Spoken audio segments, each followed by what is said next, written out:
Okay, നമ്മൾ കഴിഞ്ഞ ക്ലാസ്സിൽ ഷെയർ സ്ക്രീനോട്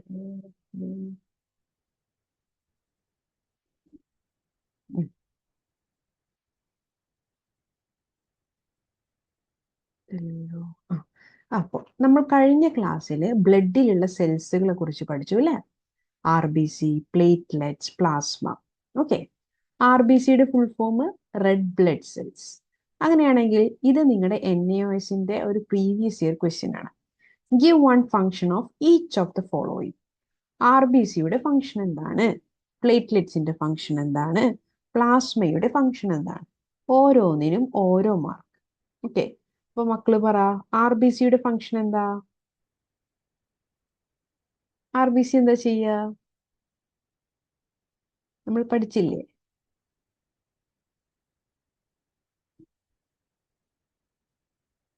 RBC എന്താ ചെയ്യുന്നത്? RBC റെഡ് ബ്ലഡ് സെൽസ് അല്ലേ? RBC ഏത് ഗ്യാസിനെ ട്രാൻസ്പോർട്ട് ചെയ്യുക? ഓക്സിജനെയും കാർബൺ ഡൈ ഓക്സൈഡിനെയും. ഓക്സിജനെ വായുവിൽ നിന്നെടുത്തിട്ട് ശരീരത്തിൽ നിന്ന് ഓരോ ഭാഗത്തിനും കൊടുക്കും. ഓക്കെ, പിന്നെ തിരിച്ച് ശരീരത്തിൽ നിന്ന് കാർബൺ ഡൈ ഓക്സൈഡിനെ കളക്ട് ചെയ്തിട്ട് പുറത്തോട്ട് കളയും. അങ്ങനെ ഓക്സിജനെയും കാർബൺ ഡൈ ഓക്സൈഡിനെയും ട്രാൻസ്പോർട്ട് ചെയ്യുന്ന ഫംഗ്ഷനാണ് RBCക്ക് ഉള്ളത് കേട്ടോ. ഇമ്പോർട്ടൻ്റ് ആയിട്ടുള്ള ഒരു പോയിന്റ് ആണ്.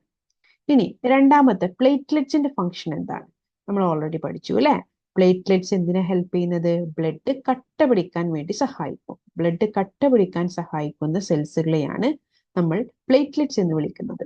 ഓക്കെ, ഇനി മൂന്നാമത്തത് പ്ലാസ്മയാണ്. പ്ലാസ്മ സെൽസ് അല്ല, ബ്ലഡിലുള്ള 55% എന്താ? പ്ലാസ്മയാണ്. മിസ് കാണിച്ചതിലെ ഒരു യെല്ലോ ഫ്ലൂയിഡ് നമ്മുടെ ബ്ലഡിലുണ്ട് അല്ലേ? ആ ബ്ലഡിലുള്ള യെല്ലോ ഫ്ലൂയിഡിന് പറയുന്ന പേരാണ് നമ്മുടെ പ്ലാസ്മ. ഈ പ്ലാസ്മയിലാണ് എന്തുള്ളത്? പ്ലാസ്മയിൽ ബ്ലഡിൽ പ്രോട്ടീൻസുകൾ ഉണ്ട്. ബ്ലഡിന്റെ പ്രോട്ടീൻസ് ഉള്ളത് കംപ്ലീറ്റ് പ്ലാസ്മയിലാണ്. പിന്നെ മിനറൽസുകളുണ്ട്.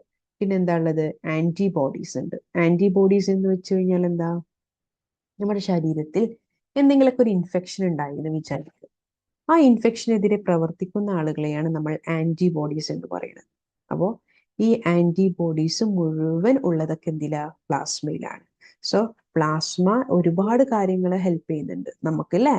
എന്താണ്? ബ്ലഡ് പ്രോട്ടീൻസിനെ ക്യാരി ചെയ്യുന്നുണ്ട്, മിനറൽസിനെയും ആന്റിബോഡീസിനെയും ഒക്കെ ക്യാരി ചെയ്യുന്നുണ്ട്. ഓക്കെ, അപ്പൊ ഇതാണ് നമ്മുടെ കഴിഞ്ഞ കൊല്ലത്തെ ഒരു ക്വസ്റ്റ്യൻ പേപ്പറിലുള്ള ചോദ്യം ഈ ഭാഗത്തുനിന്ന്. അപ്പം നിങ്ങൾ നന്നായിട്ട് ബ്ലഡിലുള്ള സെൽസുകളെ കുറിച്ചിട്ട് വ്യക്തമായിട്ട് പഠിക്കുക. ഒരുപാട് ഡെപ്തിലൊന്നും ചോദ്യം ചോദിക്കില്ല. എന്താണ് RBC, എന്താണ് പ്ലേറ്റ്ലെറ്റ്സ്, എന്താണ് WBC എന്നൊക്കെ ജസ്റ്റ് മനസ്സിലാക്കി വെക്കുക. പ്ലാസ്മ എന്താണ്, പ്ലാസ്മയിലുള്ള പ്രോട്ടീൻസുകൾ എന്താണ് എന്നൊക്കെ ഒന്ന് നോക്കി വെച്ചാൽ മതി കേട്ടാ. ഓക്കെ, ഇനി നമുക്ക് അടുത്ത ടോപ്പിക്കിലോട്ട് പോകാം. എവിടെ എല്ലാരും? കേൾക്കാവോ? ഫിൽസ കേൾക്കാവോ? കേൾക്കാണ്ട് സർ. ഓക്കെ, അപ്പൊ നമുക്ക് അടുത്ത ടോപ്പിക്കിലോട്ട് പോവാട്ടാ. അടുത്ത ടോപ്പിക്കിന്റെ പേരാണ് ബ്ലഡ് ഗ്രൂപ്പ്സ്. ഓക്കെ, നല്ല ഇൻട്രസ്റ്റിംഗ് ആയിട്ടുള്ള ഒരു ടോപ്പിക്കാണ് ബ്ലഡ് ഗ്രൂപ്പ്സ്. ഓക്കെ, അപ്പോൾ നിങ്ങൾ ശ്രദ്ധിച്ചിരിക്കുക. എന്താണ് ഈ ബ്ലഡ് ഗ്രൂപ്പ്സിന്റെ ഭാഗത്തുനിന്ന് ചിലപ്പോൾ നമുക്ക് ക്വസ്റ്റ്യൻസ് എക്സ്പെക്ട് ചെയ്യാം. അപ്പോൾ ഈ ടോപ്പിക് എടുക്കുന്നതിന് മുമ്പ് നിങ്ങൾ മനസ്സിലാക്കി വെക്കുക, നമുക്ക് 4 ബ്ലഡ് ഗ്രൂപ്പ്സുകളാണ് ഉള്ളത്. അങ്ങനെയാണെങ്കിൽ എന്തിന്റെ അടിസ്ഥാനത്തിലാണ് ഈ ബ്ലഡ് ഗ്രൂപ്പ്സ് ഉള്ളത് എന്ന് അറിയോ നിങ്ങൾക്ക്? എങ്ങനെയാ ഇപ്പോൾ ഓരോരുത്തരുടെ ബ്ലഡ് ഗ്രൂപ്പും വ്യത്യസ്തമായത്? ചിലർക്ക് ഒരേപോലത്തെ ബ്ലഡ് ഗ്രൂപ്പ് ഉണ്ടാകും. എല്ലാ ബ്ലഡ് ഗ്രൂപ്പും ബാക്കിയുള്ളവർക്ക് ബ്ലഡ് മിക്സ് ആയിട്ട് കൊടുക്കാൻ പറ്റുമോ? നമുക്ക് ഇഷ്ടമുള്ളവർക്ക് ഇഷ്ടമുള്ള ബ്ലഡ് കൊടുക്കാൻ പറ്റുമോ? പറ്റുമോ ഫിൽസ? പറ്റുമോ? ഇല്ല. ഇല്ല. അപ്പൊ ഫിൽസക്ക് ഇപ്പൊ ബ്ലഡ് സെനക്ക് കൊടുക്കണം എന്ന് വെച്ച് കഴിഞ്ഞാല് ഫിൽസയുടെ ഇഷ്ടത്തോട് കൂടിയിട്ട് അങ്ങനെ കൊടുക്കാൻ പറ്റുമോ?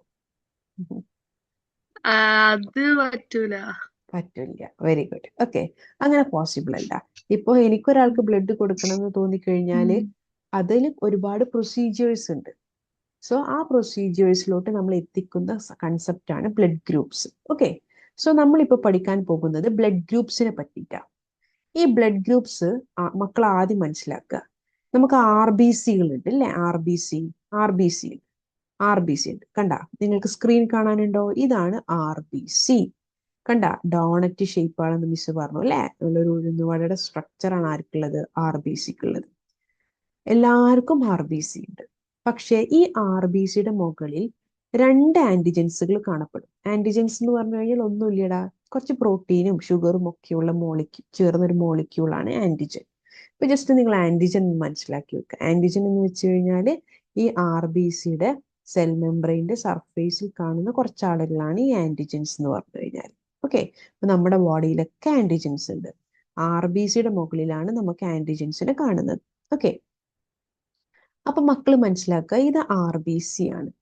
അങ്ങനെയാണെങ്കിൽ ഇപ്പോ ഫോർ എക്സാമ്പിൾ ഫിൽസയുടെ blood group A blood group ആണെന്ന് വിചാരിക്കുക. അങ്ങനെയാണെങ്കിൽ ഫിൽസയുടെ RBC എടുത്ത് നോക്കിക്കഴിഞ്ഞാൽ അവൾക്ക് ചുറ്റും ആ RBCയുടെ ചുറ്റും ഏത് ആന്റിജൻ ഉണ്ടാവുക എന്നറിയോ? A ആന്റിജൻ ആണ് ഉണ്ടാവുക. ഓക്കെ, സപ്പോസ് ആരുടെങ്കിലും ബ്ലഡ് ഗ്രൂപ്പില് ആരെങ്കിലും ബ്ലഡിലെ RBCകളുടെ സർഫേസിൽ A ആന്റിജൻസുകളാണ് ഉള്ളതെങ്കിൽ നമ്മൾ അവരെ വിളിക്കുന്നത് A ബ്ലഡ് ഗ്രൂപ്പ് എന്നാണ്. ഓക്കെ, അങ്ങനെയാണെങ്കിൽ ഇപ്പോ സെനയുടെ ബ്ലഡ് ഗ്രൂപ്പ് എടുത്തു, സെനയുടെ RBC എടുക്കുന്നു. സെനയുടെ RBC നോക്കിയപ്പോഴുണ്ടടാ അവളുടെ സർഫേസിൽ മുഴുവൻ ഇരിക്കുന്നത് ആരാണ്? B ആന്റിജൻ ആണ്. ഓക്കെ, സോ A ആന്റിജൻസ് ഉള്ളവരാണ് A ബ്ലഡ് ഗ്രൂപ്പുകാർ, B ആന്റിജൻസ് ഉള്ളവരാണ് B blood ഗ്രൂപ്പുകാർ.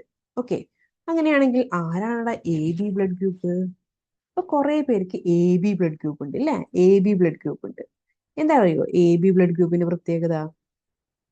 AB blood ഗ്രൂപ്പുകാർക്ക് A antigens ഉണ്ടാകും, B ആന്റിജൻസ് ഉണ്ടാകും. നിങ്ങൾ മനസ്സിലാക്കുക, ഈ ആന്റിജൻസ് എന്ന് പറഞ്ഞ ആളുകൾ ഈ RBCയിൽ, ഇത് RBCയാണ്, RBCയുടെ സർഫേസിൽ കാണുന്ന മോളിക്യൂൾസുകളെയാണ് ആന്റിജൻസ് എന്ന് പറയുന്നത്. അപ്പൊ AB ബ്ലഡ് ഗ്രൂപ്പുകാർക്ക് A ആന്റിജനും B ആന്റിജനും ഉണ്ടാകും. ഓക്കെ, ഇനി അങ്ങനെയാണെങ്കിൽ വേറൊരു ബ്ലഡ് ഗ്രൂപ്പ് ഉണ്ട്, O ബ്ലഡ് ഗ്രൂപ്പ് അല്ലെ?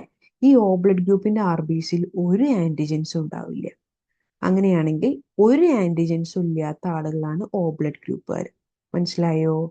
അങ്ങനെയാണെങ്കിൽ A ആന്റിജൻസ് ഉള്ളവർ A ബ്ലഡ് ഗ്രൂപ്പുകാർ, B ആന്റിജൻസ് ഉള്ളവർ B blood group, A ആന്റിജനും B antigens ഉള്ളവർ AB ബ്ലഡ് ഗ്രൂപ്പുകാർ.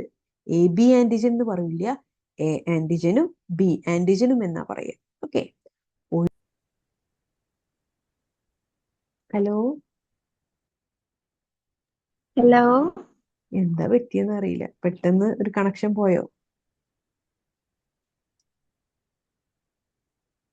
ഹലോ, കേൾക്കാവോ മക്കൾക്ക്? Hello, yes ma'am. കേൾക്കാവോ? ഹലോ, കേൾക്കാവോ? യെസ് ആ, യെസ്. ആ കേൾക്കാം. ഓക്കെ ഓക്കെ ഓക്കെ, നിങ്ങൾക്ക് ഇതുവരെ പറഞ്ഞതൊക്കെ മനസ്സിലായോ?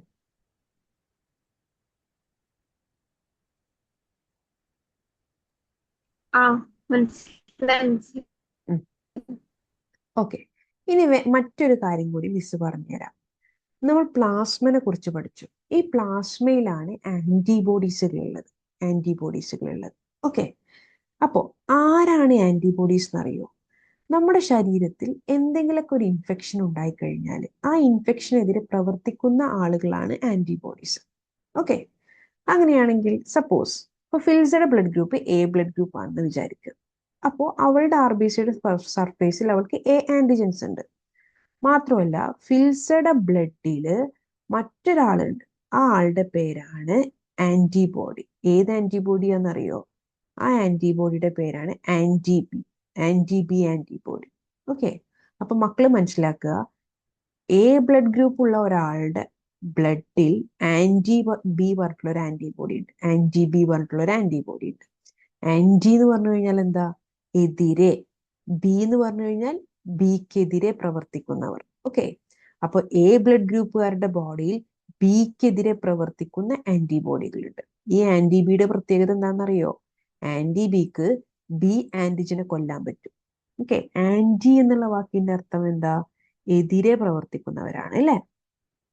അങ്ങനെയാണെങ്കിൽ മക്കളെ, ഈ ആന്റി-B എന്നുള്ള ആന്റിബോഡിക്ക് ആർക്കെതിരെ പ്രവർത്തിക്കാൻ പറ്റും? B ആന്റിജൻസിനെതിരെ പ്രവർത്തിക്കാൻ പറ്റും. അപ്പൊ അതുകൊണ്ടാണ് നമ്മൾ A ബ്ലഡ് ഗ്രൂപ്പുകാർക്ക് B ബ്ലഡ് ഗ്രൂപ്പ് കൊടുക്കാൻ പാടില്ലാത്തത്. ഓക്കെ, ഒരു A ബ്ലഡ് ഗ്രൂപ്പ് ഉള്ള ഒരാൾക്ക് B ബ്ലഡ് ഗ്രൂപ്പിന് ബ്ലഡ് കൊടുക്കാൻ പറ്റില്ല. കാരണം എന്താ? A ബ്ലഡ് ഗ്രൂപ്പിന്റെ ആളുടെ ബോഡിയിൽ ആരുണ്ട്? ആന്റി-B പറഞ്ഞ ആന്റിബോഡി ഉണ്ട്. സപ്പോസ് A ബ്ലഡ് ഗ്രൂപ്പ് എന്നുള്ള ഒരാള് ബിക്ക് ബ്ലഡ് കൊടുക്കുകയാണെങ്കിൽ ഈ എയുടെ ശരീരത്തിലെ ആന്റി ബികൾ വന്നിട്ട് ബി ആന്റിജൻസിനെ അറ്റാക്ക് ചെയ്യും. ഓക്കെ, അറ്റാക്ക് ചെയ്ത് കഴിഞ്ഞാൽ എന്താ സംഭവിക്കുക? ബി നശിച്ചു പോകും അല്ലെ? ബി ബ്ലഡ് കട്ട പിടിക്കും. ബ്ലഡ് കട്ട പിടിച്ചു കഴിഞ്ഞാൽ ആള് മരിച്ചു പോകും. അത് കാരണം കൊണ്ടാണ് ഡിഫറെന്റ് ബ്ലഡ് ഗ്രൂപ്പ്സുകൾ തമ്മിൽ നമ്മൾ കൊടുക്കാത്തത്. ക്രോസ് മാച്ച് ചെയ്താൽ ശരിയാവാത്തത് എന്തുകൊണ്ടാ? ഇത് കാരണം കൊണ്ടാണ്. എ ബ്ലഡ് ഗ്രൂപ്പുകാരുടെ ബോഡിയിൽ ആന്റി ബി പറഞ്ഞ ആന്റിബോഡി ഉണ്ട്. അങ്ങനെയാണെങ്കിൽ മക്കള് പറ, ബി ബ്ലഡ് ഗ്രൂപ്പുകാരുടെ ബോഡിയിൽ മറ്റൊരു ആന്റിബോഡി ഉണ്ട്. അതിന്റെ പേരാണ് ആന്റി എ ആന്റിബോഡി. ഈ ആന്റി എ ആന്റിബോഡി എന്ന് പറഞ്ഞു കഴിഞ്ഞാൽ എന്താ? എ ആന്റിജൻസിനെതിരെ പ്രവർത്തിക്കുന്ന anti A. Okay, anti A എന്ന് പറഞ്ഞു കഴിഞ്ഞാൽ, ആന്റി എ ആന്റിബോഡി എന്ന് പറഞ്ഞു കഴിഞ്ഞാൽ ആന്റി എകൾ എന്താ ചെയ്യുക? എക്കെതിരെ പ്രവർത്തിക്കും. മനസ്സിലായോ? ഇപ്പൊ സപ്പോസ് എ എന്നുള്ള ഒരാള് ബിക്ക് ബ്ലഡ് കൊടുത്തു എന്ന് വിചാരിച്ചോ. അപ്പൊ എനെ കൊല്ലാൻ ആന്റി എ ഇയാളുടെ കയ്യിലുണ്ട്, ബീനെ കൊല്ലാൻ ആന്റി ബികൾ ഈ എയുടെ കയ്യിലുണ്ട്. കണ്ട? അപ്പൊ ഈ ബ്ലഡ് തമ്മിൽ കട്ട പിടിക്കും. മനസ്സിലായില്ലേ? അത് ഒഴിവാക്കാൻ വേണ്ടിയിട്ടാണ് നമ്മൾ ഒരേ ഡിഫറെന്റ് ബ്ലഡ് ഗ്രൂപ്പ്സുകൾ തമ്മിൽ നമ്മൾ ഒരാൾക്ക് കൊടുക്കാത്തത്. മനസ്സിലായില്ലേ? ഇനി അങ്ങനെയാണെങ്കിൽ എ ആന്റിജൻസും ബി ആന്റിജൻസും ഉണ്ടായിരിക്കും എ ബി ബ്ലഡ് ഗ്രൂപ്പുകാർക്ക്. രണ്ട് ആന്റിജൻസ് ഉള്ളത് കാരണം കൊണ്ട് ഇവരുടെ ബ്ലഡിൽ എന്തില്ല? ഒരൊറ്റ ആന്റിബോഡീസും ഇല്ല. ഓക്കെ, എ ബി ബ്ലഡ് ഗ്രൂപ്പുകാർക്ക് രണ്ട് ആന്റിബോഡി ഇല്ല, ആന്റി എയും ഇല്ല, ആന്റി ബിയും ഇല്ല. ഓക്കെ, പക്ഷേ ഒ ബ്ലഡ് ഗ്രൂപ്പുകാർക്ക്, നിങ്ങൾ ശ്രദ്ധിച്ചേ, ഒ ബ്ലഡ് ഗ്രൂപ്പുകാർക്ക് രണ്ട് ആന്റിജൻസും ഇല്ല. രണ്ട് ആന്റിജൻസും ഇല്ലാത്ത കാരണം കൊണ്ട് അവരുടെ ബ്ലഡിൽ എന്തുണ്ട്? ആന്റി എ ആന്റിബോഡിയും ഉണ്ട്, ആന്റി ബി ആന്റിബോഡിയും ഉണ്ട്. ഓക്കെ, മനസ്സിലായോ? അപ്പോ നിങ്ങളൊന്ന് ആലോചിച്ച് നോക്കിയേ, എ ബി ബ്ലഡ് ഗ്രൂപ്പുകാർക്ക് രണ്ട് ആന്റിബോഡീസ് ഉണ്ട് എന്ന് വിചാരിക്കുക. അങ്ങനെയാണെങ്കിൽ ആന്റി എ വന്നിട്ട് എനെ കൊല്ലും, ആന്റി ബി വന്നിട്ട് ബി ആന്റിജൻസിനെ കൊല്ലും. എ ബി ബ്ലഡ് ഗ്രൂപ്പ് മൊത്തം കട്ട പിടിക്കും. നോക്കിയേ, എ ബി ബ്ലഡ് ഗ്രൂപ്പിൽ രണ്ട് ആന്റിജൻസ് ഉണ്ട്. ഈ രണ്ട് ആന്റിജൻസ് ഉള്ളത് കാരണം കൊണ്ട് ഇവിടെ രണ്ട് ആന്റിബോഡി ഉണ്ടെങ്കിൽ ഈ ബ്ലഡ് കട്ട പിടിക്കും. ഓക്കെ, സോ അത് ഒഴിവാക്കാൻ വേണ്ടിയിട്ടാണ് എ ബി ബ്ലഡ് ഗ്രൂപ്പിൽ ആന്റിബോഡികൾ ഇല്ലാത്തത്. ഓക്കെ, നോക്കിയേ, നമ്മളൊക്കെ ജനിച്ചപ്പോൾ തന്നെ നമ്മുടെ ബോഡിയിലുള്ള ആന്റിജൻസുകളാണ് ഇതൊക്കെ. അപ്പോ അതാണ് ഒരു ദൈവത്തിന്റെ സൃഷ്ടിയാണ് അല്ലെ? എ ബി ബ്ലഡ് ഗ്രൂപ്പ് ഒക്കെ ഉണ്ടായി കഴിഞ്ഞാൽ നമ്മൾ ജനിക്കുമ്പോൾ തന്നെ നമ്മുടെ ബോഡിയിൽ എന്തില്ല? ആന്റി എയും ആന്റി ബിയും ഇല്ല. അതുകൊണ്ടാണ് നമ്മുടെ ബ്ലഡ് ഒക്കെ സ്മൂത്തായി ശരീരത്തിൽ ഒഴുകുന്നത്. ഓക്കെ, ഇനി അങ്ങനെയാണെങ്കിൽ ഒ ബ്ലഡ് ഗ്രൂപ്പുകാർക്ക് രണ്ട് ആന്റിജൻസും ഇല്ല. അത് കാരണം കൊണ്ട് അവരുടെ ബോഡിയിൽ എന്തുണ്ട്? ആന്റി എയും ഉണ്ട്, ആന്റി ബിയും ഉണ്ട്. ആന്റി എക്ക് ഒന്നും ചെയ്യാൻ പറ്റില്ല ഓന്, ആന്റി ബിക്ക് ഒന്നും ചെയ്യാൻ പറ്റില്ല ഓന്. കാരണം എന്താ? ഓക്കെ ആന്റിജൻസ് ഇല്ല. ഓക്കെ ആന്റിജൻസ് ഇല്ലാത്തത് കാരണം കൊണ്ട് കൂളായിട്ട് അവരുടെ ബോഡിയിൽ എന്തുണ്ട്? ആന്റി എയും ആന്റി ബി ആന്റിബോഡിയും ഉണ്ട്. ഓക്കെ, ഈ കൺസെപ്റ്റ് നിങ്ങളൊന്ന് മനസ്സിലാക്കി വെക്കുക. അങ്ങനെയാണെങ്കിൽ ചോദ്യം, നിങ്ങൾക്കറിയോ ഏത് ബ്ലഡുമായിട്ട് ചേരുന്ന ബ്ലഡ് ഗ്രൂപ്പ് ഏതാണെന്നറിയോ? ഏത് ബ്ലഡുമായിട്ട് ചേരുന്ന ബ്ലഡ് ഗ്രൂപ്പ് ഏതാ? ആർക്ക് പറയാം?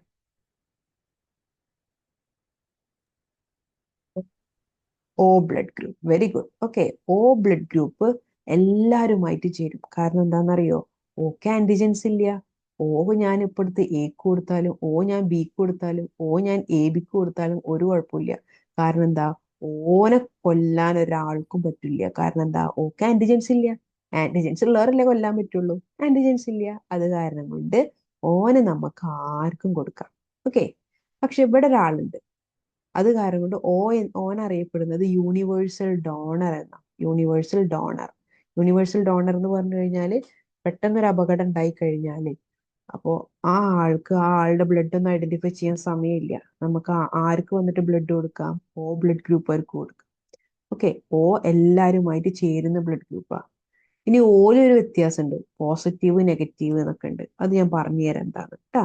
അപ്പം ജസ്റ്റ് നിങ്ങൾ മനസ്സിലാക്കുക, ഓ എല്ലാരുമായിട്ടും ചേരും. എക്സാമിന് ചോദിക്കും which blood group is known as universal donor. Universal donor എന്നറിയപ്പെടുന്ന ബ്ലഡ് ഗ്രൂപ്പ് ഏതാന്ന് ചോദിക്കാറുണ്ട് എക്സാമിന്. അപ്പൊ നമ്മൾ എഴുതുക ഓ ബ്ലഡ് ഗ്രൂപ്പ് ആണ്. എന്തുകൊണ്ടാണ് ഓ ബ്ലഡ് ഗ്രൂപ്പ് യൂണിവേഴ്സൽ ഡോണർ ആയത്? കാരണം എന്താ? ഓ ബ്ലഡ് ഗ്രൂപ്പിന് എ ആന്റിജനും ബി ആന്റിജനും ഇല്ല. There is no antigens for O blood group. Since there are no antigens for O blood group, this can be mixed with any of the blood groups.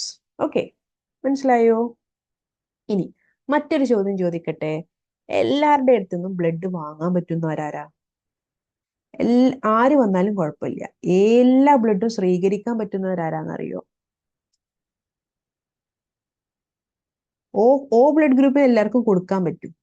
എല്ലാ ബ്ലഡിനും സ്വീകരിക്കാൻ പറ്റുന്നവരാരാ അറിയോ മക്കളെ? ആര് വന്നാലും കുഴപ്പമില്ല, എല്ലാരും പിടിച്ച് സ്വീകരിക്കുന്ന ബ്ലഡ് ഗ്രൂപ്പ് ഏതാണെന്നറിയോ? AB ആണോ? അതെ, AB. Yes, correct correct, yes. A B blood ഗ്രൂപ്പുകാർക്ക് എല്ലാവരും സ്വീകരിക്കാം. നിങ്ങൾ കണ്ട, എ ബിക്ക് എ ആന്റിജൻ ഉണ്ട്, ബി ആന്റിജൻ ഉണ്ട്. ഓക്കെ, സപ്പോസ് എ ബിക്ക് ബ്ലഡ് കൊടുത്തു കഴിഞ്ഞാൽ കുഴപ്പമില്ല. ഇവിടെ എ ആന്റിജൻ ഉണ്ട്, എക്കും എ ആന്റിജൻ ഉണ്ട്. ആന്റി ബി മിസ്സേ സ്ക്രീൻ കാണാനില്ല. സ്ക്രീൻ കാണുന്നില്ലേ?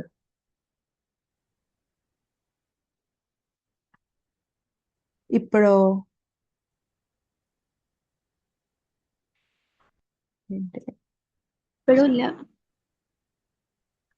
ഇപ്പൊ നേരത്തെ കണ്ടില്ല നിങ്ങൾ സ്ക്രീന്? മിനിറ്റ്.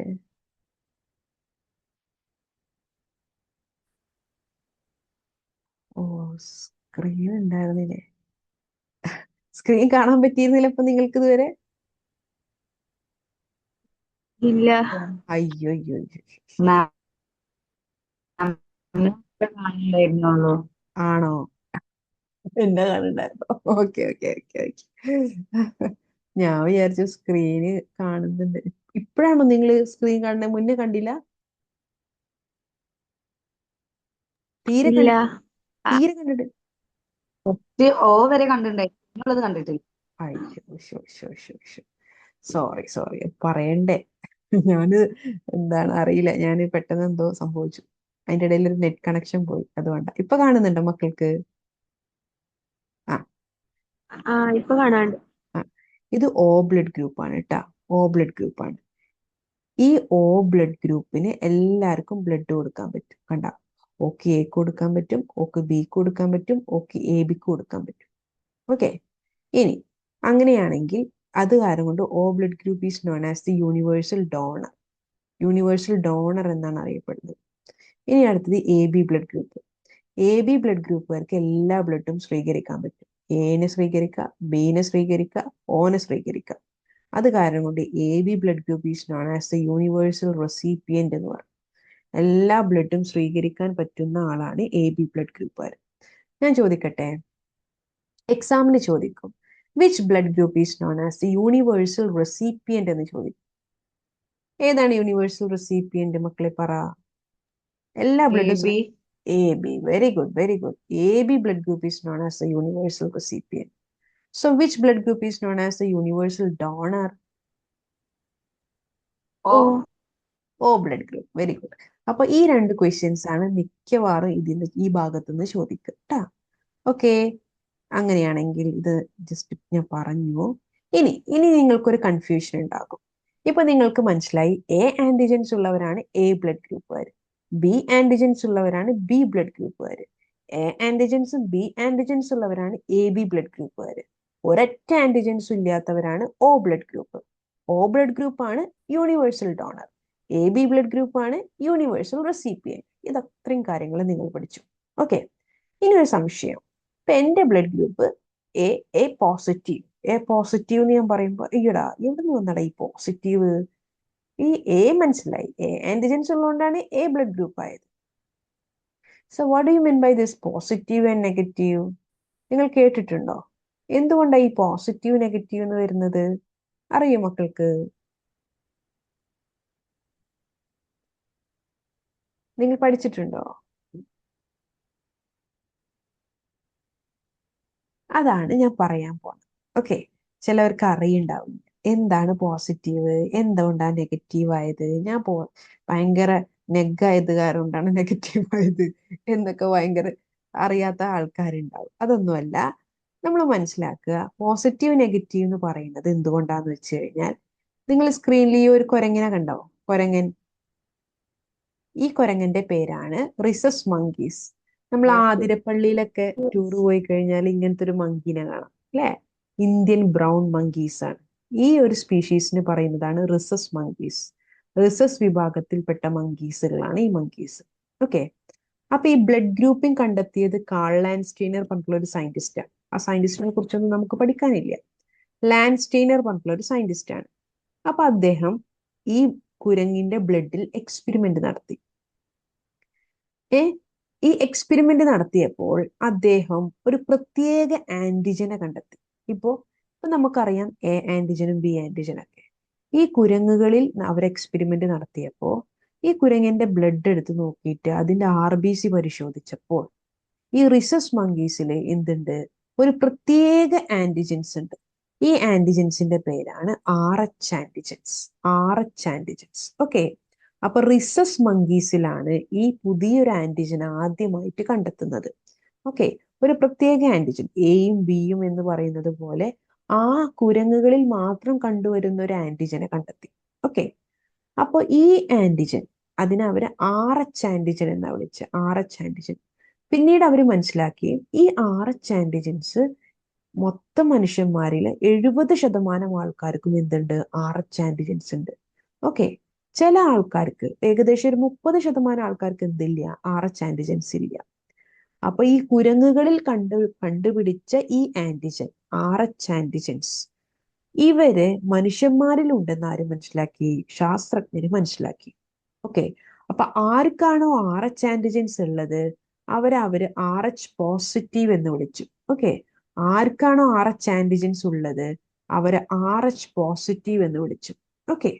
ഇനി ആർക്കാണോ RH ആന്റിജൻസ് ഇല്ലാത്തത് അവരെ RH നെഗറ്റീവും എന്ന് വിളിച്ചു. മക്കൾക്ക് മനസ്സിലാവുന്നുണ്ടോ? അപ്പോ RH ആന്റിജൻസ് ഉള്ളവരാണ് RH പോസിറ്റീവ്. RH നെഗറ്റീവ് എന്ന് പറഞ്ഞു കഴിഞ്ഞാൽ RH ആന്റിജൻസ് ഇല്ലാത്തവരാണ്. നിങ്ങൾ മനസ്സിലാക്കുക, ഈ കുരങ്ങുകളിൽ കണ്ടെത്തിയ RH ആന്റിജൻസ്, റിസസ് മങ്കീസിൽ കണ്ടെത്തിയ റിസസ് ആന്റിജൻസ് മനുഷ്യന്മാരിലുണ്ട്. എല്ലാ മനുഷ്യന്മാരിലും ഇല്ല, കുറച്ച് മനുഷ്യന്മാരുടെ RBCകളിൽ എന്തുണ്ട്? ഈ RH ആന്റിജൻസ് ഉണ്ട്. RH ആന്റിജൻസ് ഉള്ളവരെ നമ്മൾ RH പോസിറ്റീവ് എന്നാ പറയാ. RH ആന്റിജൻസ് ഇല്ലാത്തവരെ നമ്മൾ RH നെഗറ്റീവ് എന്നും വിളിക്കും. ഇപ്പൊ എന്റെ ബ്ലഡ് ഗ്രൂപ്പ് O നെഗറ്റീവാ. അത് കാരണം കൊണ്ട് എനിക്ക് എന്തില്ല? എനിക്ക് RH ആന്റിജൻസ് ഇല്ല. ഇപ്പോ ഫിൽസയുടെ ബ്ലഡ് ഗ്രൂപ്പ് A പോസിറ്റീവ് ആണെങ്കിൽ ഫിൽസക്ക് എന്തുണ്ട്? RH ആന്റിജൻസ് ഉണ്ട്. മനസ്സിലായോ? ഇത്രയേ ഉള്ളൂ എന്ത്? ഈ RH പോസിറ്റീവും RH നെഗറ്റീവും. ഇനി ഞാൻ ഒരു കാര്യം പറയട്ടെ. ഇപ്പൊ നേരത്തെ ഞാൻ പറഞ്ഞു O ബ്ലഡ് ഗ്രൂപ്പ് ആണ് യൂണിവേഴ്സൽ ഡോണർ. ഏത് O അറിയോ യൂണിവേഴ്സൽ ഡോണർ? O നെഗറ്റീവ് ആണ്. O നെഗറ്റീവ് ആണ് universal donor. Okay. O positive അല്ല യൂണിവേഴ്സൽ ഡോണർ. O നെഗറ്റീവ് ആണ്. ഈ നെഗറ്റീവ് ബ്ലഡ് ഗ്രൂപ്പിന് ഒരു പ്രത്യേകത ഉണ്ട്. RH ആന്റിജൻസ് ഇല്ലാത്തവർക്ക് ഒരു പ്രത്യേകത ഉണ്ട്. നെഗറ്റീവ് ബ്ലഡ് ഗ്രൂപ്പിന് പോസിറ്റീവിനും ബ്ലഡ് കൊടുക്കാൻ പറ്റും, നെഗറ്റീവിനും ബ്ലഡ് കൊടുക്കാൻ പറ്റും. ഒന്നുകൂടി പറയാം. ഞാൻ O നെഗറ്റീവ് ആണ്. ഓക്കെ. അപ്പോ എനിക്ക് നെഗറ്റീവ് ബ്ലഡ് ഉള്ള ആൾക്കും ബ്ലഡ് കൊടുക്കാൻ പറ്റും, പോസിറ്റീവ് ഉള്ള ആൾക്കും ബ്ലഡ് കൊടുക്കാൻ പറ്റും. ഓക്കെ. പക്ഷേ ഒരു O പോസിറ്റീവ് വ്യക്തിക്ക് പോസിറ്റീവ് ബ്ലഡ് ഗ്രൂപ്പിന് മാത്രമേ ബ്ലഡ് കൊടുക്കാൻ പറ്റുള്ളൂ. മനസ്സിലായില്ലേ? Negative can be given to both positive and negative. പക്ഷെ പോസിറ്റീവ് ബ്ലഡ് ഗ്രൂപ്പിന് പോസിറ്റീവുകാർക്ക് മാത്രമേ കൊടുക്കാൻ പറ്റുള്ളൂ. ഓക്കെ. അതാണ് നെഗറ്റീവിന്റെ പ്രത്യേകത. O നെഗറ്റീവിന് ഇപ്പോ A പോസിറ്റീവുകാർക്ക് കൊടുക്കാം, A നെഗറ്റീവുകാർക്ക് കൊടുക്കാം. B പോസിറ്റീവിന് കൊടുക്കാം, B നെഗറ്റീവിന് കൊടുക്കാം. AB പോസിറ്റീവിന് കൊടുക്കാം, AB നെഗറ്റീവിന് കൊടുക്കാം. O നെഗറ്റീവിന് കൊടുക്കാം, O പോസിറ്റീവിന് കൊടുക്കാം. പക്ഷെ O പോസിറ്റീവ് എന്നുള്ള ഒരാൾക്ക് ആർക്കൊക്കെ ബ്ലഡ് കൊടുക്കാൻ പറ്റുമെന്ന് അറിയോ? A positive, B positive, AB positive, O positive. പോസിറ്റീവിന് മാത്രമേ കൊടുക്കാൻ പറ്റുള്ളൂ. മനസ്സിലായ? ഓക്കെ. ഓക്കെ. ജസ്റ്റ് നിങ്ങൾ അത്ര ഡെപ്തിൽ പോണ്ട. നിങ്ങൾ മനസ്സിലാക്കിയാൽ മതി, RH ആന്റിജൻസ് ഉള്ളവരെയാണ് RH പോസിറ്റീവ് എന്ന് പറയുന്നത്. RH ആന്റിജൻസ് ഇല്ലാത്ത ആളുകളെയാണ് RH നെഗറ്റീവ് എന്ന് പറയുന്നത്. അത്ര മനസ്സിലാക്കിയാൽ മതി. യൂണിവേഴ്സൽ ഡോണർ ആരാന്ന് ചോദിച്ചു കഴിഞ്ഞാൽ O നെഗറ്റീവ് ആണ്. അങ്ങനെയാണെങ്കിൽ AB പോസിറ്റീവുകാരാണ് യൂണിവേഴ്സൽ റെസിപ്പിയന്റ് എന്നറിയപ്പെടുന്നത്. AB positive. ഓക്കെ. AB പോസിറ്റീവുകാർക്ക് എല്ലാവരുടെ ബ്ലഡും സ്വീകരിക്കാൻ പറ്റും. O നെഗറ്റീവുകാർക്ക് എല്ലാവർക്കും ബ്ലഡ് കൊടുക്കാൻ പറ്റും. ഓക്കെ. അപ്പൊ ആ രണ്ട് കാര്യം നിങ്ങളൊന്ന് അറിഞ്ഞിരിക്കുക കേട്ടാ. ഇനി അങ്ങനെയാണെങ്കിൽ ഈ സ്ക്രീനിൽ കാണുന്നത് ഏത് ബ്ലഡ് ഗ്രൂപ്പാ നിങ്ങൾ പറ? എ ബ്ലഡ് ഗ്രൂപ്പ് അല്ലേ? എ ബ്ലഡ് ഗ്രൂപ്പിന്റെ മുകളിൽ ആന്റിജൻസ് വന്നു കഴിഞ്ഞാൽ ഇപ്പൊ ഇത് ഏത് ബ്ലഡ് ഗ്രൂപ്പായി? RH ആന്റിജൻസ് വന്നാല് എ പോസിറ്റീവ്. ഇത് എ പോസിറ്റീവ്. Very good. അപ്പോ RH ആന്റിജൻസ് ഇല്ലെങ്കിൽ ഇത് ഏത് ബ്ലഡ് ഗ്രൂപ്പായി? എ നെഗറ്റീവ് അല്ലേ? അപ്പോ എ പോസിറ്റീവുകാർക്ക് എ ആന്റിജൻസ് ഉണ്ട്, RH ആന്റിജൻസ് ഉണ്ട്. എ നെഗറ്റീവുകാർക്ക് എ ആന്റിജൻസ് മാത്രമേ ഉള്ളൂ, RH ആന്റിജൻസ് ഇല്ല. ഇനി അടുത്തത്, ഇവര് രണ്ടും ബി ബ്ലഡ് ഗ്രൂപ്പുകാരാണ്. ബി ബ്ലഡ് ഗ്രൂപ്പിന്റെ കൂടെ തന്നെ RH ആന്റിജൻസ് വന്നാൽ അവര് ബി പോസിറ്റീവായി. അറ്റ് ദ സെയിം ടൈം ഇവർക്ക് RH ആന്റിജൻസ് ഇല്ല, ബി ആന്റിജൻസ് മാത്രമേ ഉള്ളൂവെങ്കിൽ അതിനെയാണ് നമ്മൾ ബി നെഗറ്റീവ് എന്ന് പറയുന്നത്. മനസ്സിലായോ? ഓക്കെ. ഇനി അടുത്തത് അടുത്തത് ഇത് രണ്ടും എ ബി ബ്ലഡ് ഗ്രൂപ്പുകാരാണ്. എ ബി ബ്ലഡ് ഗ്രൂപ്പുകാർക്ക് എ ആന്റിജൻസും ബി ആന്റിജൻസും ഉണ്ട് അല്ലേ? അങ്ങനെയാണെങ്കിൽ എ ആന്റിജൻസും ബി ആന്റിജൻസിന്റെ പുറമെ ഇവർക്ക് RH ആന്റിജൻസ് വന്നു. അങ്ങനെയാണെങ്കിൽ നമ്മൾ അതിനെ എ ബി പോസിറ്റീവ് എന്ന് വിളിക്കുക. എ ബി പോസിറ്റീവ് എന്ന് വിളിക്കും.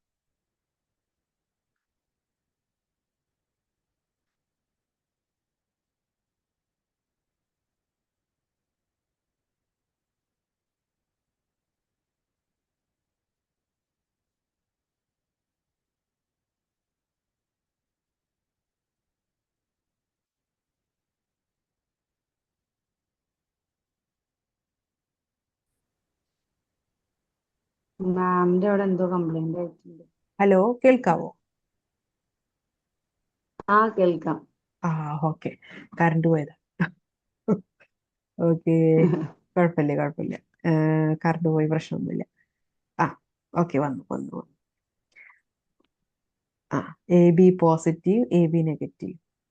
അത് ഭയങ്കര ലോഡ് ഷെഡിങ് ആയ കാരണം ഭയങ്കര പ്രശ്നം. ഇത് ഓ ബ്ലഡ് ഗ്രൂപ്പുകാരാണ്. നിങ്ങൾക്ക് സ്ക്രീന് കാണാനുണ്ടോ? കാണുന്നുണ്ട്. ഓക്കെ. ഇത് ഓ ബ്ലഡ് ഗ്രൂപ്പ്. എ ആന്റിജനും ഇല്ല, ബി ആന്റിജനും ഇല്ല. പക്ഷെ ഇവർക്ക് ഓടെ കൂടെ RH ആന്റിജൻസ് എന്ന് വന്നെന്ന് വിചാരിക്കുക. അപ്പൊ നമ്മൾ അതിനെ ഓ പോസിറ്റീവ് എന്ന് പറയും. ഓക്കെ. RH ആന്റിജൻസ് ഇല്ലാത്തവര് ഓ നെഗറ്റീവ്. ഓ നെഗറ്റീവുകാർക്ക് എ ആന്റിജനും ഇല്ല, ബി ആന്റിജനും ഇല്ല, RH ആന്റിജനും ഇല്ല. അതാണ് universal donor. Okay. A B പോസിറ്റീവുകാർക്ക് ആകെ ആന്റിജൻസിന്റെ ഒരു ചാകരയാ. എ ഉണ്ട്, ബി ഉണ്ട്, RH ഉണ്ട്, മുട്ടി. കണ്ട, ഇനി ഒരാൾ വന്നാൽ സ്വീകരിക്കാൻ വയ്യ അല്ലേ? അത്രക്കായി. അങ്ങനെ. അപ്പൊ ഇതാണ് അവസ്ഥ. മനസ്സിലായോ? ഇത്രയുള്ള ബ്ലഡ് ഗ്രൂപ്പ്സ്. ഈ ബ്ലഡ് ഗ്രൂപ്പ്സിൽ ചോദിച്ചൊരു ചോദ്യം ഞാൻ പറയാം. കഴിഞ്ഞ NIOS എക്സാമിന്റെ ചോദ്യം. Why is a person with blood group AB called universal recipient?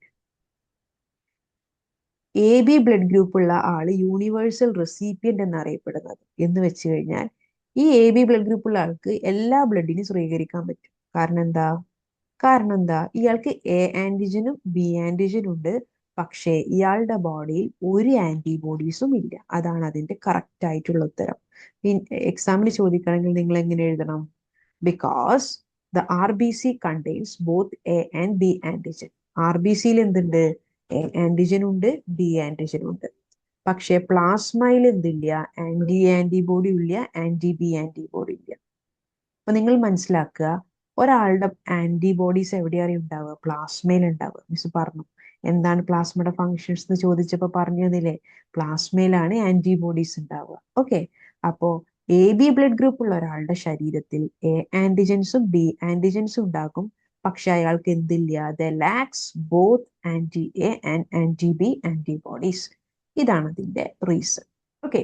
ചിലപ്പോൾ നിങ്ങളോട് എക്സാമിന് ഇങ്ങനെയാവും ചോദിക്കുക. ഇപ്പൊ കഴിഞ്ഞ കൊല്ലം ഇങ്ങനെ ചോദിച്ചുകൊണ്ട് അടുത്ത കൊല്ലം ചിലപ്പോൾ ഇങ്ങനെയാവും ചോദിക്കുക. എന്തുകൊണ്ടാണ് ഓ ബ്ലഡ് ഗ്രൂപ്പിന് യൂണിവേഴ്സൽ ഡോണർ എന്നറിയപ്പെടുന്നതാവും ചോദിക്കുക. അപ്പൊ നിങ്ങൾ എന്താ എഴുതുക? ഓ ബ്ലഡ് ഗ്രൂപ്പിന്റെ RBCയിൽ എ ആന്റിജൻസും ബി ആന്റിജൻസും ഇല്ല. പക്ഷെ അയാളുടെ പ്ലാസ്മയിൽ എന്തുണ്ട്? ആന്റി എ ആന്റിബോഡിയും ഉണ്ട്, ആന്റി ബി ആന്റിബോഡിയും ഉണ്ട്. ഓക്കെ, അപ്പോൾ നിങ്ങൾ നന്നായിട്ട് പഠിച്ചിട്ട് എഴുതണം കേട്ടോ. അപ്പൊ ഈ ചോദ്യം നമ്മൾ ഓരോ ടോപ്പിക്ക് പഠിക്കുമ്പോഴും അതിന്റെ കീഴിലുള്ള ക്വസ്റ്റ്യൻസ് നോക്കിയാൽ മതി. അപ്പൊ നിങ്ങൾക്ക് ഏകദേശം ഒരു മോഡൽ കിട്ടും. ഓക്കെ, സിമ്പിൾ ആയിട്ട് ബയോളജിയിൽ നല്ല മാർക്ക് സ്കോർ ചെയ്യാൻ പറ്റും. ഓക്കെ, ഇനി ആ ഇനി അടുത്തൊരു ഇമ്പോർട്ടൻ്റ് ആയിട്ടുള്ള ഒരു ടോപ്പിക്കാണ് ബ്ലഡ് ക്ലോട്ടിങ്.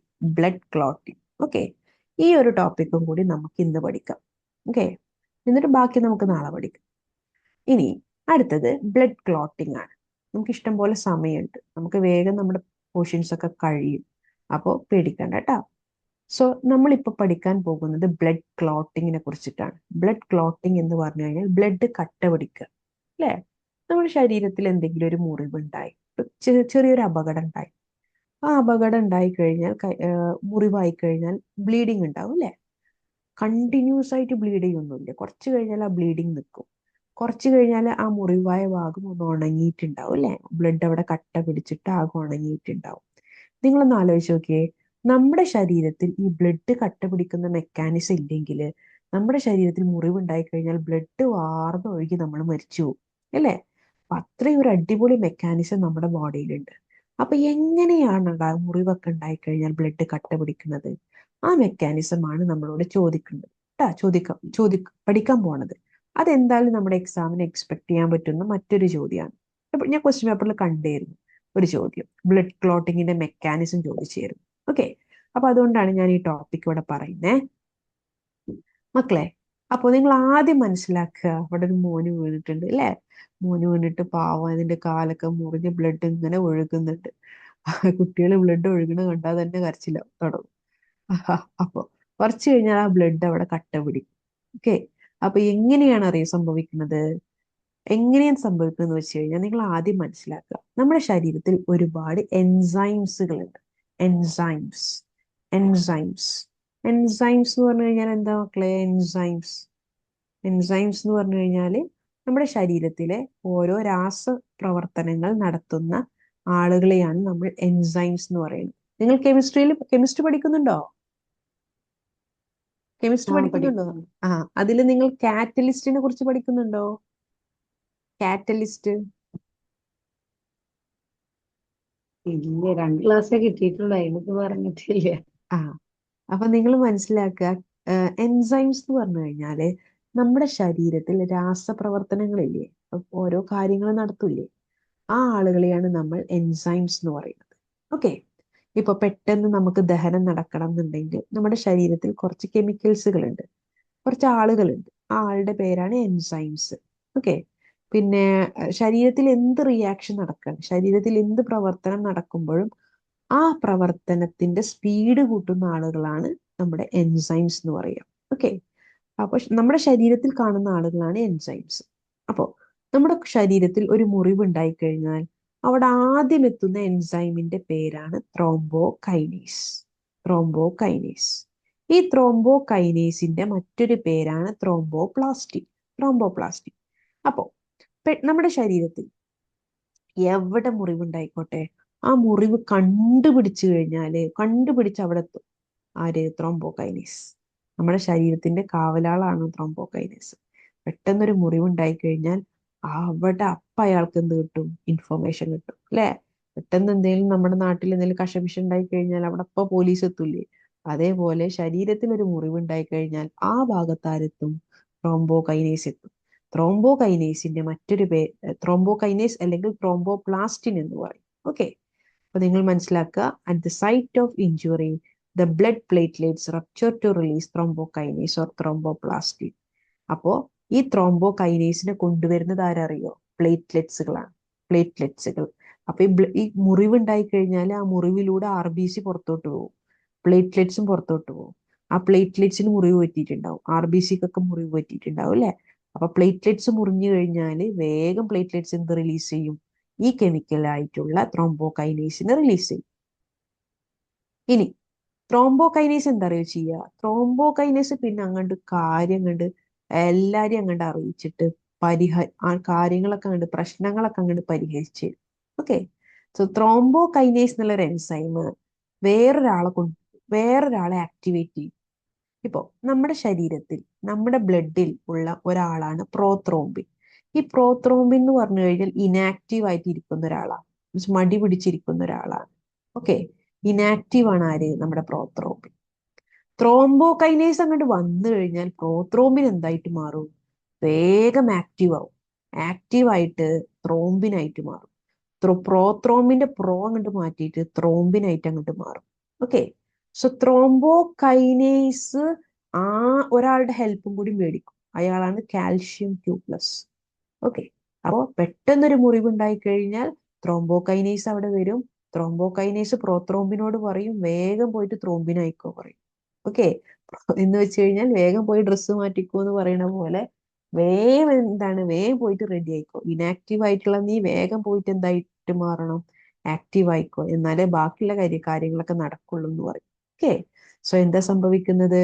ത്രോംബോകൈനേസ് പ്രോത്രോംബിൻ എന്താക്കി മാറ്റും? ത്രോംബിനാക്കിയിട്ട് മാറ്റും.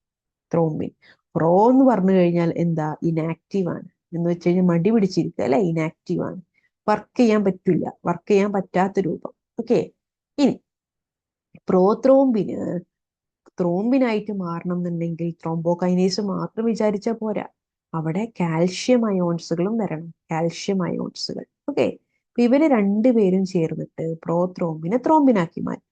ഇനി ത്രോംബിൻ വെറുതെ ഇരിക്കില്ല. ത്രോംബിൻ എന്താ ചെയ്യുക? കുട്ടിനെ രക്ഷിക്കണ്ടേ? ബ്ലീഡിങ് ആയിക്കൊണ്ടിരിക്കുകയാണ്, ഈ ബ്ലഡ് കട്ട പിടിക്കണ്ടേ? നമ്മുടെ ശരീരത്തെ സംരക്ഷിക്കാൻ ആര് നോക്കും? ത്രോംബിൻ നോക്കും. ത്രോംബിൻ നേരെ എന്താ പറയുക ചെയ്യുക? വേറൊരു മടിയനുണ്ട്, ഇയാളുടെ പേരാണ് ഫൈബ്രിനോജൻ. ഇയാളുമാണ് ഫൈബ്രിനോജൻ. ഓക്കെ, ഈ ഫൈബ്രിനോജൻ എന്താണ്? നമ്മൾ പഠിച്ചു അല്ലേ, ബ്ലഡിലുള്ള പ്ലാസ്മയിലുള്ള ഒരു പ്രോട്ടീൻ ആണെന്ന് പഠിച്ചു ഫൈബ്രിനോജൻ. ഈ ഫൈബ്രിനോജനും വെറുതെ അങ്ങനെ പാട്ടും പാടി ഇരിക്കുക പ്ലാസ്മയില്. ഓക്കെ, സോ ഫൈബ്രിനോജനെ എന്താക്കി മാറ്റും? ഫൈബ്രിനോജനെ ത്രോംബിൻ പോയിട്ട് പറയും, ത്രോംബിൻ ആക്റ്റീവായി, ത്രോംബിൻക്ക് കൂട്ട് വേണം. ത്രോംബിൻ വേഗം പോയിട്ട് ഫൈബ്രിനോജനോട് പറയും വേഗം ഫൈബ്രിനോജനെ മാറിക്കോ, നമ്മുടെ ബോഡി നമുക്ക് രക്ഷിക്കണം. എന്തായിട്ട് മാറും? ഫൈബ്രിനായിട്ട് മാറും. ഫൈബ്രിൻ. ഓക്കെ, ഈ ഫൈബ്രിൻ എന്ന് പറഞ്ഞു കഴിഞ്ഞാലാണ് ഇപ്പൊ നമ്മള് ഫൈബ്രിൻ എന്ന് പറഞ്ഞു കഴിഞ്ഞാൽ എന്താണെന്നറിയോ? ഇപ്പൊ മുറിവായി കഴിഞ്ഞാല്, ഒരു ചെറിയൊരു മുറിവ് നമ്മുടെ കൈമലോ കാലുമലോ ഒക്കെ ഉണ്ടായി കഴിഞ്ഞാല് കുറച്ച് കഴിഞ്ഞാൽ ആ മുറിവ് ഉണങ്ങും, ഒരു ബ്ലാക്ക് കളർ വരും. പിറ്റേന്ന് ഒരു 2 ദിവസം കൂടി കഴിഞ്ഞാൽ നല്ല ബ്ലാക്ക് ആയിട്ട് അങ്ങോട്ട് ഡ്രൈ ആവും അല്ലേ? പിന്നെ നമുക്കത് പറിച്ചിടാൻ ഇങ്ങനെ തോന്നും, ഇങ്ങനെ നമ്മളെ ഇങ്ങനെ ചുരണ്ടും. ആ സാധനത്തിനെയാണ് നമ്മൾ ഫൈബ്രിൻ എന്ന് പറയുന്നത്. കണ്ടാ, ഫൈബ്രിൻ എന്ന് പറയുന്നത്. ഓക്കെ, ഈ ഫൈബ്രിൻ ആയിട്ട് അവിടെ ഇരുന്ന് കഴിഞ്ഞാൽ, ഇത് ലോങ് സ്റ്റിക്കി ഫൈബേഴ്സാ. ഫൈബ്രിൻ ആയിട്ട് അവിടെ ഇരുന്ന് കഴിഞ്ഞാൽ പിന്നെ നമ്മൾ പേടിക്കണ്ട, പിന്നെ ബ്ലീഡിങ് ഉണ്ടാവില്ല. പിന്നെ അത് അവിടെ ഉണങ്ങിയിട്ട് ഫൈബ്രിൻ അവിടെ പുതിയ സെൽസുകളൊക്കെ ഉണ്ടാക്കിയിട്ട് ആ മുറിവൊക്കെ അവിടെ പോയിട്ട് നമ്മുടെ ശരീരം പഴയ രൂപത്തിലോട്ട് വരും. ഓക്കെ, സോ ഇതാണ് എന്ത് സംഭവിക്കുന്നത്? ബ്ലഡ് കട്ട പിടിക്കുന്ന മെക്കാനിസം. ഓക്കെ, അപ്പൊ നമ്മൾ ജസ്റ്റ് മനസ്സിലാക്കുക, ഇത്രോം നമ്മൾ മുറിവുണ്ടായി കഴിഞ്ഞാൽ ത്രോംബോകൈനേസ് ആക്ടിവേറ്റഡ് ആകും. ത്രോംബോകൈനേസ് കാൽഷ്യം ക്യൂ പ്ലസിന്റെ ഹെൽപ്പോട് കൂടിയിട്ട് പ്രോത്രോംബിനെ ത്രോംബിനാക്കി മാറ്റും. ത്രോംബിൻ എന്ത് ചെയ്യും? ത്രോംബിൻ മറ്റൊരു എൻസൈം ആയിട്ട് മാറും. ത്രോംബിൻ എന്ത് ചെയ്യും? എൻസൈം എന്ന് പറഞ്ഞു കഴിഞ്ഞാൽ നിങ്ങൾ മനസ്സിലാക്കുക, ഈ റിയാക്ഷൻ ഇല്ല, ഇപ്പൊ ഓരോ കാര്യങ്ങളും നടത്തണ്ടേ, അതിനെയാണ് റിയാക്ഷൻ എന്ന് പറയുന്നത്. ഇപ്പൊ എനെ ബി ആക്കണം, ബീനെ സി ആക്കണം, സീനെ ഡി ആക്കണം എന്ന് പറഞ്ഞ കെമിക്കൽ റിയാക്ഷൻസ് ഒക്കെ നമ്മൾ പഠിക്കുന്നില്ലേ? അപ്പോ ഈ ആളെ ആക്കാൻ വേണ്ടിയിട്ടുള്ള സ്പീഡ് കൂട്ടുന്ന ആൾക്കാരാണ് ഈ എൻസൈംസ്. ത്രോംബോകൈനേസും ത്രോംബിനൊക്കെ എൻസൈംസുകളാണ്. ഇവരൊക്കെ എന്താണ്? ഈ കാര്യങ്ങളൊക്കെ വേഗം ഫാസ്റ്റ് ആക്കുന്ന ആൾക്കാരാണ്. അതിനെയാണ് എൻസൈംസ് എന്ന് പറയുക. ത്രോംബോകൈനേസ്, ത്രോംബിൻ എന്നൊക്കെ എൻസൈം ആണ്. എൻസൈം എന്ന് പറഞ്ഞു കഴിഞ്ഞാൽ എന്തറിയോ? ഒരു 10 മിനിറ്റ് കൊണ്ട് നടക്കുന്ന കാര്യം അവർ 1 മിനിറ്റ് കൊണ്ട് കാര്യം തീർക്കും. മനസ്സിലായില്ലേ? ഒരു പരിപാടി ഒരു അരമണിക്കൂറാണെന്നുണ്ടെങ്കിൽ അല്ലെങ്കിൽ 1 മണിക്കൂറാണെന്നുണ്ടെങ്കിൽ ആ പരിപാടിനെ വെറും 5 മിനിറ്റ് ആക്കിയിട്ട് ചുരുക്കും. അത്രയും ഫാസ്റ്റ് ആയിട്ട് കാര്യങ്ങൾ നീക്കാൻ കഴിവുള്ളവരാണ് എൻസൈംസ്. സോ ത്രോംബോകൈനേസും ത്രോംബിനൊക്കെ എൻസൈമുകളാണ്. ഇവരെന്ത് ചെയ്യും? വേഗം ത്രോംബോകൈനേസ് പ്രോത്രോംബിനെ ത്രോംബിനാക്കി, ത്രോംബിൻ വേഗം എൻസൈം ആയിട്ടുണ്ട് മാറും. ത്രോംബിൻ എന്ത് ചെയ്യും? വേഗം ഫൈബ്രിനോജനെ ഫൈബ്രിനാക്കി മാറ്റും. മനസ്സിലായില്ലേ? ഫൈബ്രിൻ ആയി കഴിഞ്ഞാൽ നമുക്ക് കുഴപ്പമൊന്നുമില്ല, ബ്ലഡ് കട്ട പിടിക്കും. ബ്ലഡ് കട്ട പിടിച്ചു കഴിഞ്ഞാൽ പിന്നെ ഒന്നും പേടിക്കാനില്ല. So this is what is happening during the blood clotting mechanism. എക്സാമിന് ചോദിക്കാറുണ്ട്, എന്താണ് ബ്ലഡ് ക്ലോട്ടിംഗ് മെക്കാനിസം? അതിലടങ്ങിയിട്ടുള്ള ഫ്ലോ ചാർട്ട് വരക്കാൻ ചോദിക്കാറുണ്ട്. ഓക്കെ, കണ്ടാ, ഇതാണ് ബ്ലഡ് ക്ലോട്ടിംഗ് മെക്കാനിസം. നോക്കിയേ, കഴിഞ്ഞ കൊല്ലത്ത് നിങ്ങളുടെ ക്വസ്റ്റ്യൻ പേപ്പറിൽ ഉണ്ടായിരുന്നതാ. With the help of a flowchart, describe the steps involved in the coagulation of blood. Coagulation എന്ന് പറഞ്ഞാലും ബ്ലഡ് കട്ട പിടിക്കുക എന്ന് പറഞ്ഞാലും സെയിമാ. ഓക്കെ, രണ്ടും ഒന്ന് തന്നെയാ. കട്ട പിടിക്കുക എന്ന് പറഞ്ഞാലും ബ്ലഡ് ക്ലോട്ടിംഗ് എന്ന് പറഞ്ഞാലും കൊയാഗുലേഷൻ എന്ന് പറഞ്ഞാലും. ഇനി മറ്റൊരു പദം ഉണ്ട്, ഞാൻ പറയുന്നില്ല, അതും കൂടി കേട്ട് നിങ്ങൾക്ക് തല പെരുക്കും. അഗ്ലൂട്ടിനേഷൻ എന്ന് പറയും. ഓക്കെ, ഇതൊക്കെ ബ്ലഡ് ക്ലോട്ടിംഗ് മെക്കാനിസം ആണ്. അപ്പൊ എക്സാമിന് ചിലപ്പോൾ 3 മാർക്കിന്റെയോ 4 മാർക്കിന്റെ ഒക്കെ ആവും. ഒന്നുമില്ലടാ, ഇതങ്ങോട്ട് എഴുതി വെച്ചാൽ മതി. ഇതങ്ങോട്ട് എഴുതി വെച്ച് കഴിഞ്ഞാൽ ഞങ്ങൾക്ക് ആ മാർക്ക് മൊത്തം കണ്ടു വരും. മനസ്സിലായ? അപ്പോൾ ഇത് ഈ പേരുകളാവും നിങ്ങളെ കുഴപ്പിക്കുക. ഒന്നുമില്ല, ഒരു കഥ പോലെ പഠിച്ചാൽ മതി കേട്ടാ. ഇതൊരു 2 3 മാർക്കിന് നിങ്ങൾക്ക് എക്സ്പെക്ട് ചെയ്യാം. 1 മാർക്കൊന്നല്ല, 2 3 എക്സ്പെക്ട് ചെയ്യാൻ പറ്റും. ഓക്കെ, സോ ഈ രീതിയിൽ നിങ്ങൾ പഠിക്കണം. മനസ്സിലായോ? ഇന്ന് ഇത്ര മതിയോ മക്കളെ? ഇന്ന് ഇത്ര മതിയോ? Hello, hello. Yes ma'am. ആ, ഇത് ഇന്ന് ഇത്ര മതിയോ? ഇനി കേൾക്കാൻ കപ്പാസിറ്റി ഉണ്ടോ?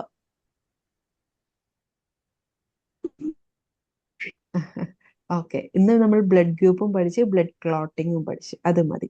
കുറേ നിങ്ങൾ എന്ത് ചെയ്യണം വെച്ചാൽ പഠിക്കണ കാര്യങ്ങൾ അപ്പൊ പഠിച്ചു പോകണം കേട്ടാ. അപ്പൊ നിങ്ങൾക്ക് നല്ല ഈസി ആവും. അല്ലെങ്കിൽ എന്താ ഉണ്ടാവും അറിയാം, ബുദ്ധിമുട്ടാവും. നിങ്ങൾ മൊത്തം എഴുതിയെടുക്കണം എന്നൊന്നും ഞാൻ പറയില്ല. ഇതിലടങ്ങിയിട്ടുള്ള ക്വസ്റ്റ്യൻസ് ഇല്ലേ, ഞാൻ ഇപ്പൊ മിസ് ഒരു ക്വസ്റ്റ്യൻ ഇട്ട് ഇവിടെ ട്ടാ. ഈ ക്വസ്റ്റ്യൻ ഉണ്ട് എഴുതിയെടുക്കുക. ഈ ക്വസ്റ്റ്യൻ എഴുതിയിട്ട് ഇതിന്റെ ആൻസർ, അതിന്റെ താഴെ ഈ മറ്റേ ആൻസർ അങ്ങോട്ട് എഴുതുക. മനസ്സിലായില്ലേ? With the help of A flow chart, describe the steps involve in the coagulation of blood. ഇതിന്റെ ആൻസർ ആണ് എന്ത്? ഇത്. മനസ്സിലായോ? ഇത് നിങ്ങൾ എഴുതി വെക്കണം. മനസ്സിലായില്ലേ?